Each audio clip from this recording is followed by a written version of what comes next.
السلام علیکم گائز، آپ کو اس ویڈیو میں شب قدر کی نماز کس طرح ادا کرنی چاہیے آپ کو اس ویڈیو میں سمپل طریقے سے بتائیں گے۔ پلیز سبسکرائب کریے، فالو کریے، لائک کریے۔ اور 27ویں اور 29ویں رات کو آتی ہے۔ ان 5 راتوں میں عشاء کی نماز اور تراویح سے فارغ ہونے کے بعد آپ ان نفل نماز کو ادا کر سکتے ہیں۔ جو ہمارے بھائی اس ویڈیو کو دیکھ رہے ہیں وہ عشاء اور تراویح کی نماز کے بعد اس نفل نماز کو ادا کریں، اور جو ہماری بہنیں ہیں وہ بھی عشاء کی نماز کے بعد ان نفل نمازوں کو ادا کر سکتی ہے۔ جب بھی ہم کوئی نماز ادا کرنے کے لیے جاتے ہیں تو سب سے ضروری ہوتا ہے اس کی نیت کا طریقہ۔ اس نفل نماز کی نیت آپ کو بالکل اسی طریقے سے کرنی ہے۔ نیت ویسے تو دل کا ارادہ ہے۔ اگر آپ صرف یہ سوچ لیں گے کہ ہم 2 رکعت شب قدر کی نفل نماز ادا کر رہے ہیں یا لیلۃ القدر کی نماز ادا کر رہے ہیں، تب بھی آپ کی نیت ادا ہو جائے گی، لیکن زبان سے کہہ لینا افضل ہے۔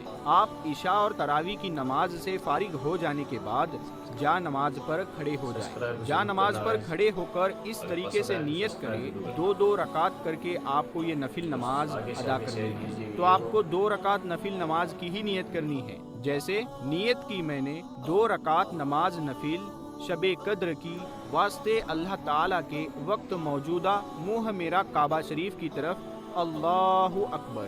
اب ایک مرتبہ آپ ثنا پڑھیں گے، سبحانک اللہم و بحمدک و تبارک اسمک و تعالی جدک و لا الہ غیرک۔ ایک مرتبہ بس اسے آپ کو پڑھنا ہے۔ آپ کی اسکرین پر بھی آپ کو یہ لکھا ہوا دکھ رہا ہوگا۔ اس کے بعد ایک مرتبہ سورہ فاتحہ پڑھنا ہے، یعنی الحمد شریف۔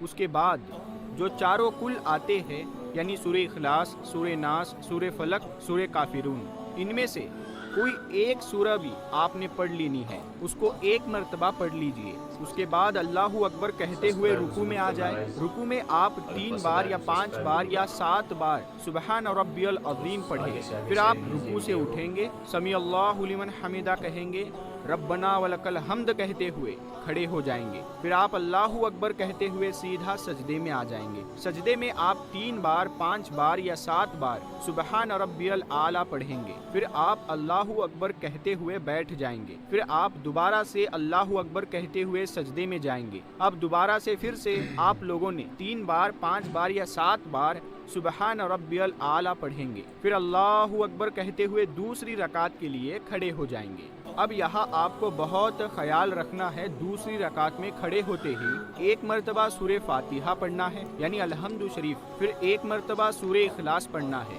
یا چاروں کل میں سے کوئی ایک سورہ آپ پڑھ سکتے ہیں۔ پھر اللہ اکبر کہتے ہوئے رکوع میں آ جائیں گے۔ رکوع میں پہلے کی طرح 3 بار، 5 بار یا 7 بار سبحان ربی العظیم پڑھیں گے۔ پھر آپ سمیع اللہ لمن حمدہ ربنا ولک الحمد کہتے ہوئے کھڑے ہو جائیں گے۔ پھر اللہ اکبر کہتے ہوئے سجدے میں آ جائیں گے۔ سجدے میں جیسے ابھی بتایا، یعنی 3 بار، 5 بار یا 7 بار سبحان ربی الاعلیٰ پڑھیں اور اللہ اکبر کہہ کر بیٹھ جائے، یعنی جیسے ہم نماز پڑھتے ہیں، جیسے ہم سجدہ کرتے ہیں، سیم اسی طرح سب کچھ کرنا ہے۔ پھر دوبارہ اللہ اکبر کہہ کر سجدے میں جائے۔ دوبارہ سجدے میں آنے کے بعد 3 بار، 5 بار یا 7 بار سبحان ربی الاعلیٰ پڑھے اور اللہ اکبر کہتے ہوئے قاعدے میں بیٹھ جائے۔ جیسے ہی آپ قاعدے میں بیٹھے، آپ ایک بار التحیات پڑھے، اس کے بعد درود ابراہیمی پڑھے، دعائے معصورہ پڑھے، ربنا آتینا پڑھے اور سلام پھیر لیں۔ یہاں پر آپ کی 2 رکعت نفل نماز مکمل ہوئی۔ اب آپ کے دماغ میں یہ سوال آتا ہوگا، ہمیں اس رات میں کتنی رکعت نفل نماز ادا کرنی ہے؟ تو اس کا جواب یہ ہے کہ یہ جو میں نے 2 رکعت نفل نماز پڑھنے کا مکمل طریقہ ابھی آپ کو بتایا ہے، یہ آپ کی مرضی ہے۔ آپ اس رات میں 2 رکعت کر کے جتنی چاہے اتنی رکعت ادا کر سکتے ہیں۔ یہاں پر یہ نہیں ہے کہ 6 رکعت پڑھنی ہے، 12 رکعت پڑھنی ہے، 20 رکعت پڑھنی ہے۔ آپ کی مرضی کے اوپر یہ ڈیپینڈ کرتا ہے کہ آپ کو کتنی نمازیں پڑھنی ہیں، کتنی نفل نمازیں پڑھنی ہیں، لیکن کم سے کم 2 رکعت شب قدر کی نفل نماز ضرور ادا کر لیں۔ اب یہاں پر جب عبادت کی بات آتی ہے تو جب آپ یہ 2 رکعت نفل نماز ادا کر لیں، اس کے بعد آپ جا نماز پر بیٹھے رہے۔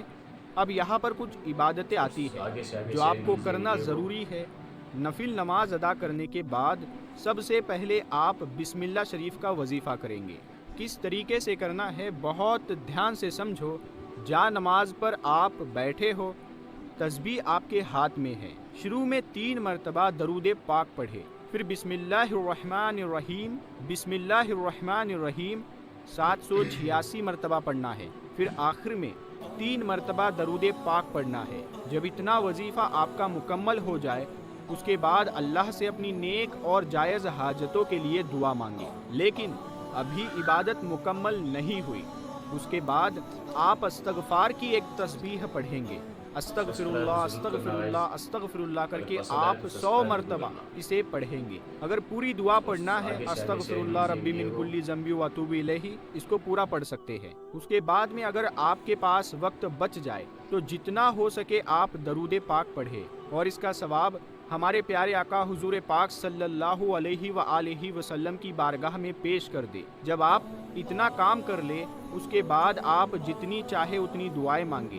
ام المومنین حضرت عائشہ صدیقہ رضی اللہ تعالی عنہا روایت فرماتی ہے، میں نے بارگاہ رسالت صلی اللہ علیہ وآلہ وسلم میں عرض کی، یا رسول اللہ اگر مجھے شب قدر کا علم ہو جائے تو کیا پڑھوں؟ تو فرمایا گیا اس طرح دعا مانگو، اللہم انکا عفو تحب العفو فاعف عنی، یعنی اے اللہ بے شک تو معاف فرمانے والا ہے اور معافی دینا پسند کرتا ہے، لہٰذا مجھے معاف فرما دے۔ کاش ہم روزانہ رات یہ دعا کم از کم ایک بار ہی پڑھ لیا کرے کہ کبھی تو شب قدر نصیب ہو جائے گی، اور 27ویں شب کو تو یہ دعا بارہا پڑھنی چاہیے۔ آپ نے 2 رکعت نفل نماز ادا کر لی، بھلے آپ کچھ نہ کریں لیکن آپ اس دعا کو جتنا ہو سکے اتنا پڑھ لیں، خاص کر 27ویں شب کو آپ یاد رکھیں، اس دعا کو پڑھنا بالکل نہیں بھولنا ہے۔ حضرت سیدنا اسماعیل حقی تفسیر روح البیان میں یہ روایت نقل کرتے ہیں، جو شب قدر میں اخلاص نیت سے نوافل پڑھے گا اس کے اگلے پچھلے گناہ معاف ہو جائیں گے۔ سرکار مدینہ صلی اللہ علیہ وآلہ وسلم جب رمضان المبارک کے آخری 10 دن آتے تو عبادت پر کمر باندھ لیتے، ان میں راتیں جاگا کرتے اور اپنے اہل کو جگایا کرتے۔ حضرت سیدنا اسماعیل حقی نقل کرتے ہیں کہ بزرگان دین اس عشرے کی ہر رات میں 2 رکعت نفل شب قدر کی نیت سے پڑھا کرتے تھے۔ بعض اکابر سے منقول ہے کہ جو ہر رات 10 آیات اس نیت سے پڑھ لے تو اس کی برکت اور ثواب سے محروم نہ ہوگا۔ تو دوستو اس رات آپ خوب عبادت کیجئے، ہر ایک دعا ہر ایک وظیفہ آپ کیجئے گا، خاص کر 27ویں شب کو۔ تو جو نماز نفل کا طریقہ شب قدر کا ہم نے بتایا ہے، اگر اس میں آپ کو کوئی ڈاؤٹ ہو، سمجھ میں نہیں آیا ہو تو آپ کمنٹ کر کے ضرور بتائیے گا، ہم اس کا سولوشن دینے کی کوشش کریں گے۔ تو ہم ملتے ہیں آپ کو اگلی ویڈیو میں، تب تک کے لیے السلام علیکم۔